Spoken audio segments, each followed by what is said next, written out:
एक बार उत्तर प्रदेश के वर्तमान मुख्यमंत्री जी ने सदन में भाषण करते करते वो रो पड़े थे। दिमागी बुखार के कारण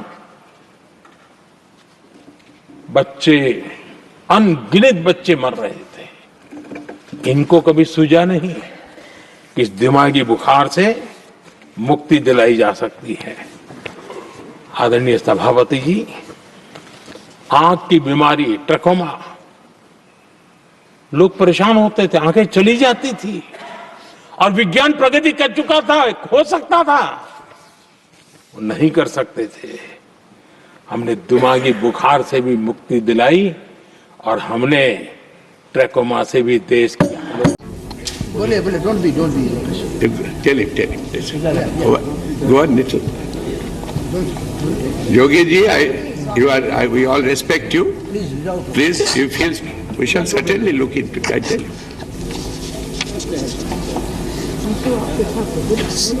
सर मुझे स्वागत है एनएफ न्यूज पर। मैं हूं आपके साथ रोहित।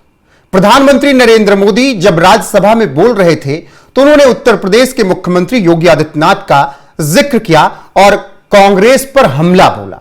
अब सीएम योगी का जिक्र प्रधानमंत्री ने क्यों किया?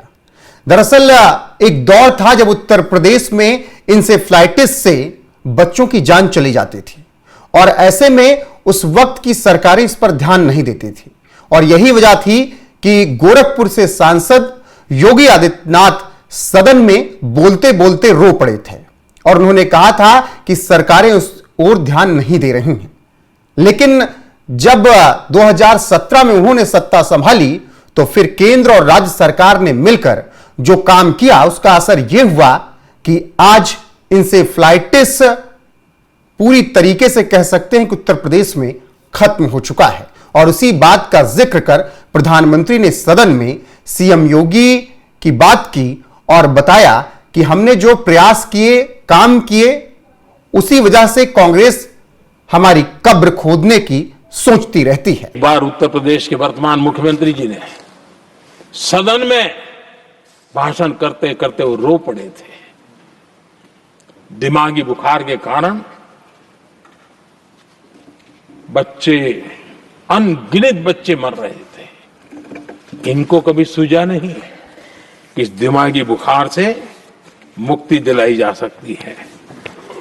आदरणीय सभापति जी, आंख की बीमारी ट्रकोमा, लोग परेशान होते थे, आंखें चली जाती थी और विज्ञान प्रगति कर चुका था, हो सकता था, वो नहीं कर सकते थे।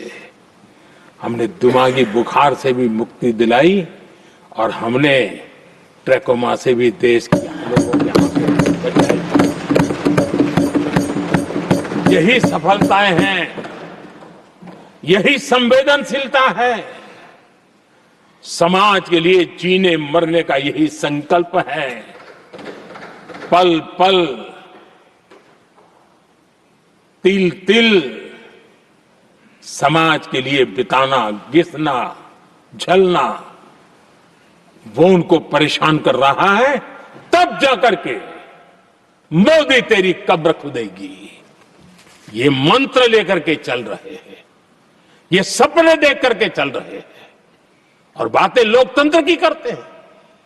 मोहब्बत की दुकान के साइन बोर्ड लगाते हैं। क्या सार्वजनिक जीवन में ऐसी नफरत होती है? नारे कितने ही लगा लो, कब्र तुम नहीं खोद पाओगे। ये देश की शक्ति,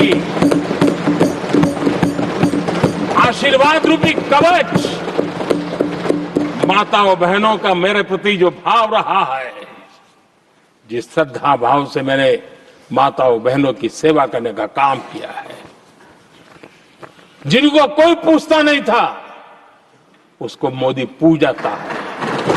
यही कारण है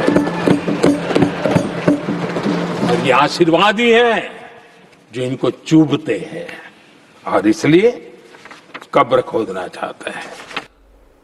प्रधानमंत्री नरेंद्र मोदी ने कहा कि हमारा कुछ नहीं बिगड़ेगा क्योंकि करोड़ों माताओं बहनों का आशीर्वाद हमारे ऊपर है। और इसी दौरान उन्होंने कहा कि एक बार उत्तर प्रदेश के वर्तमान मुख्यमंत्री इसी सदन में इंसेफ्लाइटिस पर बोलते हुए रो पड़े थे, लेकिन तब की सरकारों ने उनकी बात को, उनके आंसुओं को नकार दिया था और उनके आंसुओं की तरफ किसी का ध्यान नहीं गया।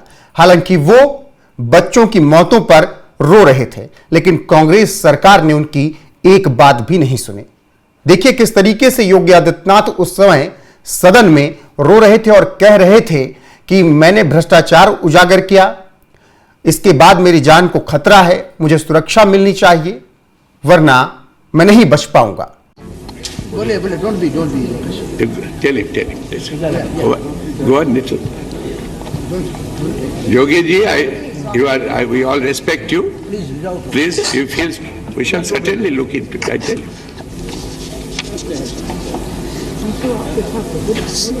सर मुझे बोले बोले, don't be. Tell him. Listen. Go on, Nitin. Yogi ji, we all respect you. Please, without. Please, you feel, we shall certainly look into it. I tell you.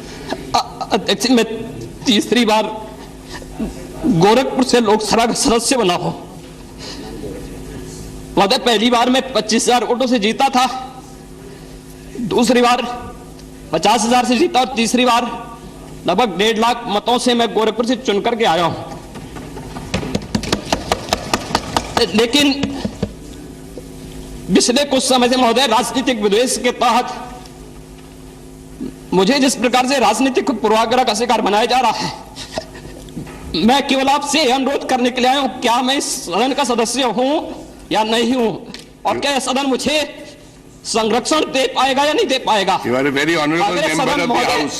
मुझे संरक्षण नहीं दे सकता है, तो मैं आज ही सदन को छोड़ करके वापस जाना चाहता हूं।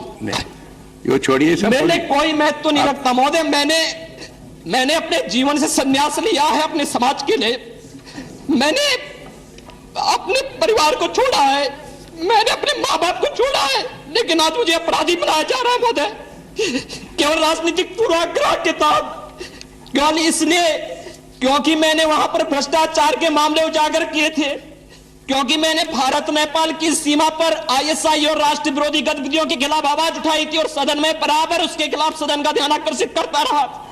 मैं वहां पर भूखमरी से हो रही मौतों के खिलाफ प्रशासनिक भ्रष्टाचार को उठाता रहा, इसलिए मेरे खिलाफ महोदय सारे के सारे मामले बनाए गए और आज लगभग 19 साल बाद योगी आदित्यनाथ के सदन में रोने की बात प्रधानमंत्री नरेंद्र मोदी ने भी कही और कांग्रेस पर जमकर हमला बोला।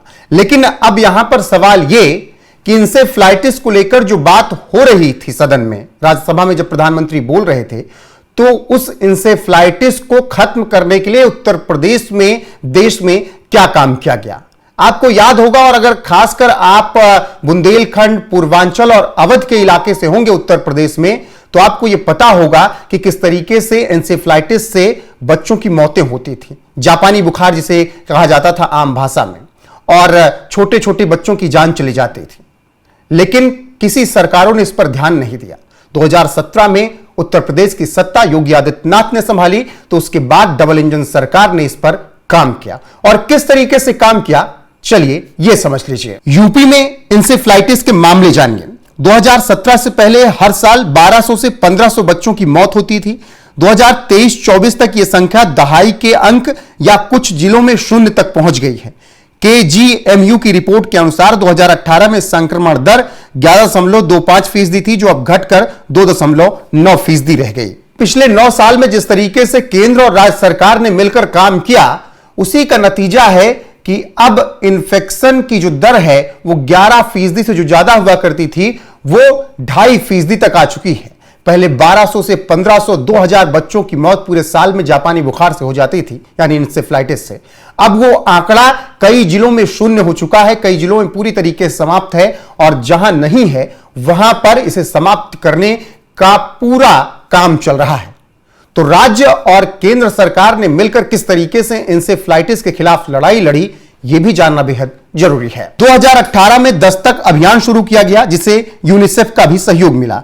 आशा और आंगनवाड़ी कार्यकर्ता घर घर जाकर बुखार से पीड़ित बच्चों की पहचान करती हैं। डोर टू डोर स्क्रीनिंग हुई, लोगों को सफाई, साबुन से हाथ धोने और खुले में शौच न करने के प्रति जागरूक किया गया। 11 विभागों को काम सौंपा गया, जिसमें स्वास्थ्य, शिक्षा, नगर विकास, पंचायती राज और जल शक्ति को एक साथ जोड़ा गया। खुले में शौच से मुक्ति और गांवों में सफाई ने वायरस के फैलाव को रोकने में बड़ी भूमिका निभाई। स्वच्छ भारत मिशन के तहत मोदी सरकार ने शौचालय बनवाए। केंद्र सरकार के सहयोग से प्रभावित क्षेत्रों में पाइप से शुद्ध पानी पहुंचाया गया, क्योंकि दूषित पानी बीमारी का बड़ा कारण था। 18 उच्च जोखिम वाले जिलों में इंसेफ्लाइटिस ट्रीटमेंट सेंटर स्थापित किए गए और अस्पतालों में पीडियाट्रिक इंसेंटिव केयर यूनिट की संख्या बढ़ाई गई। गोरखपुर के बीआरडी मेडिकल कॉलेज, जो कभी इंसेफ्लाइटिस से बच्चों की मौतों के लिए चर्चा में रहता था, वहां संसाधनों और बेड की संख्या को दोगुना किया गया। केंद्र सरकार के सहयोग से जापानी इंसेफ्लाइटिस के टीकाकरण अभियान को मिशन मोड में चलाया गया। इसका असर यह हुआ कि इंसेफ्लाइटिस के मामलों में उससे होने वाली मौतों में 90 से 95% तक की कमी दर्ज की गई। ऐसे में यह कहना गलत नहीं होगा कि इंसेफ्लाइटिस से जिस तरीके से उत्तर प्रदेश की योगी सरकार और केंद्र की मोदी सरकार ने लड़ाई लड़ी, उसी का नतीजा यह है कि अब उत्तर प्रदेश में लगभग इंसेफ्लाइटिस खत्म हो चुका है और जो बच्चे इंसेफ्लाइटिस की वजह से अपनी जान गंवाते थे, जिन परिवारों को यह दुख सहना पड़ता था, अब वो बेहतर महसूस कर रहे हैं। और यही वजह है कि प्रधानमंत्री नरेंद्र मोदी ने राज्यसभा में बोलते हुए सीएम योगी आदित्यनाथ के उस रोने का जिक्र किया और फिर उन्होंने बताया कि किस तरीके से उनकी सरकार ने, डबल इंजन की सरकार ने काम किया और लोगों को इस बीमारी से मुक्ति दिलाई। और ऐसे में कांग्रेस को यही सब बर्दाश्त नहीं है, इसीलिए वो मेरी कब्र खोदने की ख्वाहिश पाले बैठे हैं। हालांकि हमारी कब्र कोई नहीं खोद सकता, क्योंकि हमारे ऊपर देश के लोगों का आशीर्वाद है। प्रधानमंत्री नरेंद्र मोदी के बयान के साथ आप कुछ होने जाते हैं। बाकी आपकी राय क्या है इस खबर पर कमेंट सेक्शन में जरूर बताएं। बने रहे हमारे साथ लगातार। नमस्कार।